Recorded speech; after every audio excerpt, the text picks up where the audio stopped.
अथ दुर्गास्तोत्रम्। दुर्गां शिवां शान्तिकरां ब्रह्माणीं ब्रह्मणा प्रियां सर्वलोकप्रणेत्रीं च प्रणमामि सदाम्बिकां। मङ्गलां शोभनां शुद्धां निष्कलाम् अपि उमां कलां विश्वेश्वरी विश्ववन्द्यां चण्डिकां प्रणमाम्यहम्। सर्वदेवमयीं देवी सर्वदेव नमस्कृतां ब्रह्मेश विष्णुनमितां प्रणमामि सदा उमां। विन्ध्यस्थां मिथ्यनिलयां दिव्यस्थाननिवासिनीं योगिनीं योगविद्यां च चण्डिकां प्रणमाम्यहम्।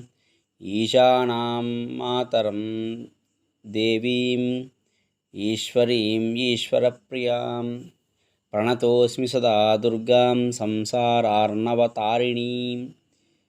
इदं यः पठते स्तोत्रं शृणुयाद्वापि भक्तितः स मुक्तः सर्वपापेभ्यो दुर्गालोके महीयते। इति श्रीदुर्गास्तोत्रं सम्पूर्णं। श्रीकृष्णार्पणमस्तु।